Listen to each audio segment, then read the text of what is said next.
Work ko daw dito sa Czech Republic. So, ang work ko po dito ay sa factory. So, dito po ay marami ring industrial park sa Czech Republic. So, maraming company dito. Imagine niyo na meron kayong mga company dito na parang katayap ng company nyo dyan sa atin sa Pilipinas. So, marami pong mga company dito. Huwag kayong mag-alala guys. Maraming company dito sa Czech Republic kung ma-experience nyo ay sa factory. So, factory po ako. Dati ako sa Daikin. Ang gawa po namin doon is yung compressor ng heater or ng aircon. So, compressor kasi yung gawa ko doon, pero bumubuo din naman kami ng heater.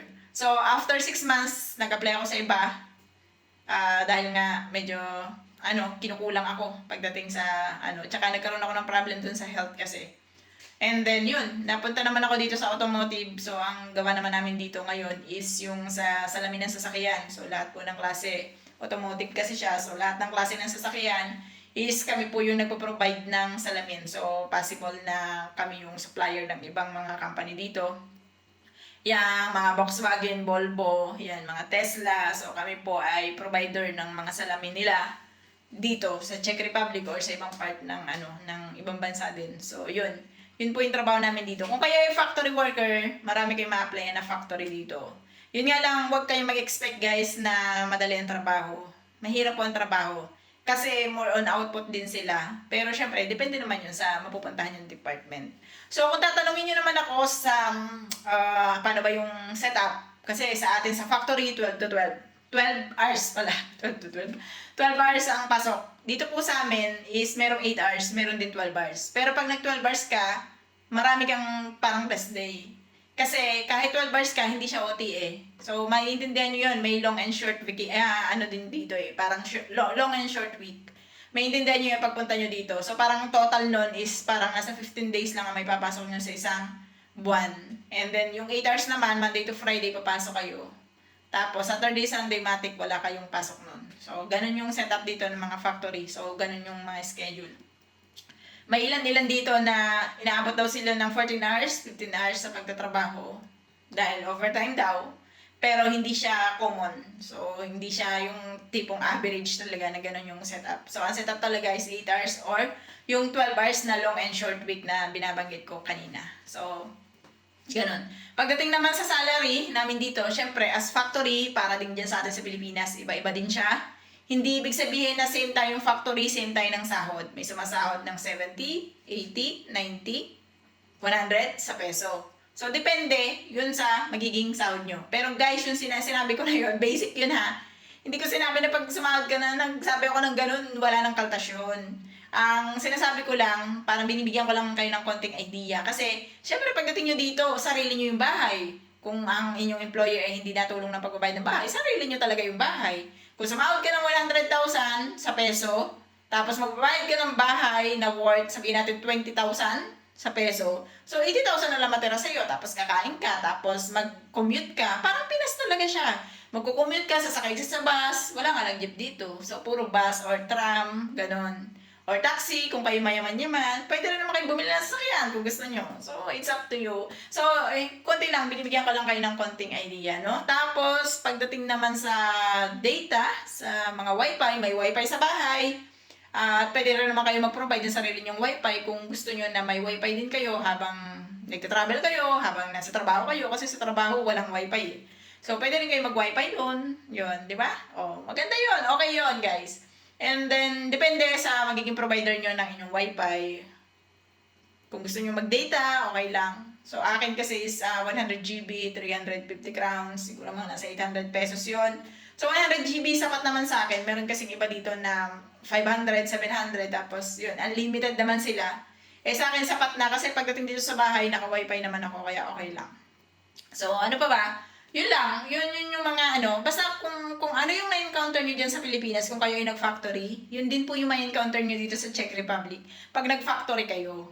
Kasi, sa Pilipinas, meron kang subsidy ng isang meal, di ba? Meron tayong ganun eh. Kasi ako dati doon sa Laguna, nung nagtrabaho ko doon, meron akong subsidy ng isang meal. So, meron din po ako dito sa Czech Republic. So, pagdating sa pag-commute, sa transpo, yan, magsasakay ka din talaga. So, ako kasi 10 minutes away sa aking company. Depende yun sa bahay nyo na makukuha. Tapos, yun nga lang dito medyo malamig. Di kagaya dyan sa atin sa Pilipinas, talagang mainit. Dito naman, mananawa ka sa lamig kasi talagang malamig.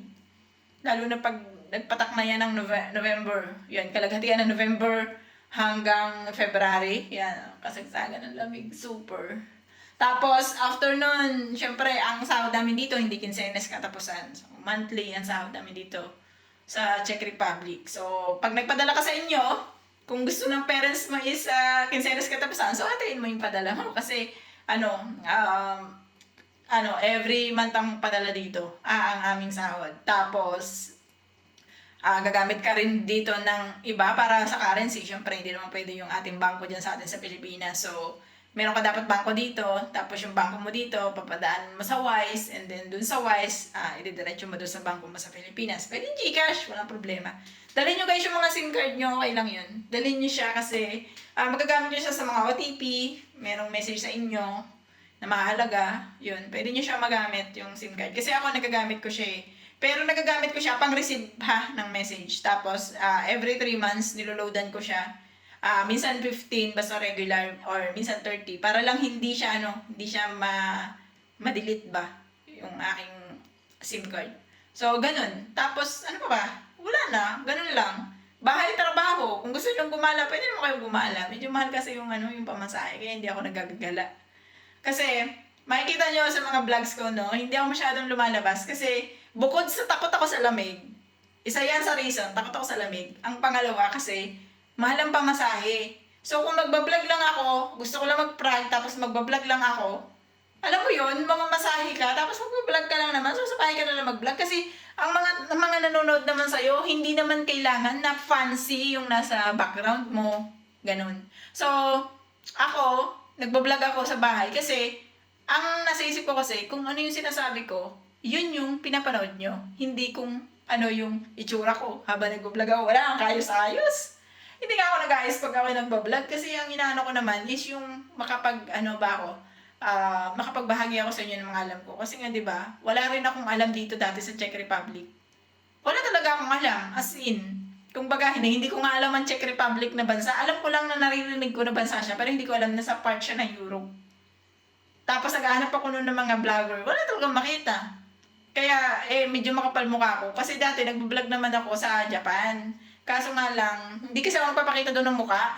Dito, hindi naman pwede ako magsalita lang, hindi ako magpapakita ng mukha. Kasi doon sa Japan, parang tutorial lang ginagawa ko. Tutorial ng pagsulat, ng stroking, ng sulat doon sa Japan. Pero dito kasi, kailangan kong magpakita ng mukha kasi sinasabi ko kung paano mag-apply, kung ano yung mga dito sa Czech Republic.